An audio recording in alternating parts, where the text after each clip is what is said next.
Peace and blessings, family. What's up? It's all the daydreamers out there. Please live it. Don't sleep through this thing, man. So yesterday I deleted my Facebook app off my phone and including my iPad. I've been wanting to do this for a while, right? And I've been, matter of fact, about 2019, I've been wanting to do this. And all I did was end up just moving it from my home screen and putting it like in my app drawer, making it kind of harder to get. You know, you add those extra steps that you got to do. It should kind of like limit you from being able to use it all the time like you normally do. Yeah, that lasted a little bit, but it didn't last long, because once I got used to, you know, just going like 2 or 3 extra steps in my phone to get to the app, it became normal routine once again. It was like muscle memory kicked back in, and it wasn't nothing to get there. So I went on ahead and just jumped off the bridge. I went on ahead and just dived off of it yesterday and said, bet, delete the app. But it wasn't that simple. As I sat there holding my phone, like just holding it, a lot of thoughts started going through my head. There was a serious hesitation. There was a serious moment of contemplation, like really thinking this thing through.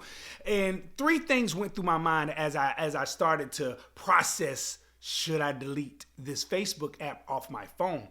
And one of them was the pour over, my weekly morning encouragement content, you know, my videos that I create, which you guys are watching right now, went through my head. My Coffee Mugs and Conversation podcast that I'm really just now getting some momentum in. It might not be much, but it's starting to have some push. And then, of course, my music and poetry, because I just released a song that has gone live on all digital platforms, right?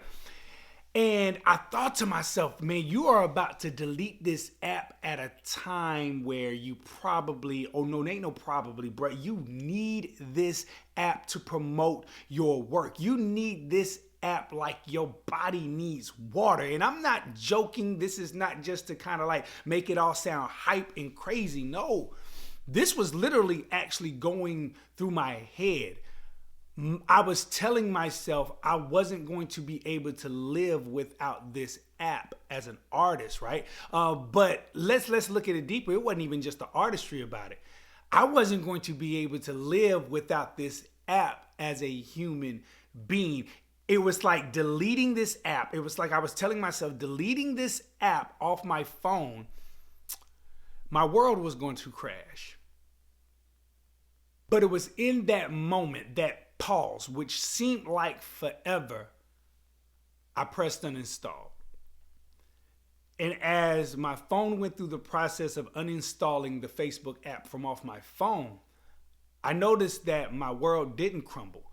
I noticed that my world didn't fall apart. I noticed that I didn't find myself tucked in the fetus position in a corner somewhere crying out.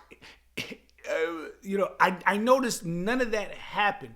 Sure, there were still some thoughts in my head like, how am I going to promote? Because let me give some clarity. I'm not quitting Facebook. I'm not quitting social media. I just want to limit the amount I expose myself to it. Now, think about what I just said. I want to limit the amount that I expose myself to it. In other words, I want control. I want control back over my life, about what I do, about what I say, about how I use it. I want to breathe again. Matter of fact, you know what I want to do? I want to just simply get back to the acoustic sounds of nature, the acoustic views of nature. I really want to get back to the natural world. Now, this is not a shot at those who heavily use social media platforms. This is not a shot at those who will keep it on their phones or anything like that. This is a personal decision that I made for myself, for my well-being. This is a personal decision I made for my focus on all the different things that I have going on. But what if there's something that you're doing or you're out and about and it's Facebook social media worthy, and it's that post worthiness, right? Well, I'll live in the moment. I'll enjoy it for what it's worth, rather than thinking to myself, dang, I missed it because I can't post it, because I didn't catch it with my camera. I'd rather catch it here and talk about it with those individuals I experienced it with days down the line, months down the line, years down the line, right?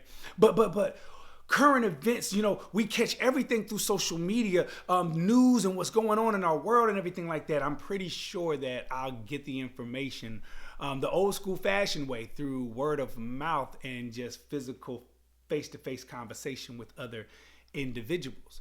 But Sleep, what about your work, your music, your coffee and mugs and conversation podcast, the pour over? How are you going to let people know? I'll schedule how I'm going to post and promote those things. See, all these things started to go through my head as I deleted the app, when I was especially thinking about my work, my artistry, my business that I'm trying to build. It wasn't going to actually limit me from being able to have access to those that need to hear what I'm saying and see what I'm doing. No. It's going to make me think a little bit more strategic on how, when, what it looks like. It's really going to make me step my game up, or at least I hope it makes me step my game up on promotion and advertisement and marketing myself. Pulling myself away from social media and the absorbance that I was in doesn't limit me. Nah, I think it's going to make me more creative, more thinking outside the box on how I'm going to do it, rather than just relying on it to just simply be there. And it's just another tool in the toolbox I actually start to take for granted, thinking that is serving me. And really, I'm just serving it. So guys, for those of you who find any type of inspiration from this, let's get back to the acoustic sounds of living. Let's just live. Much love and respect, guys. Peace.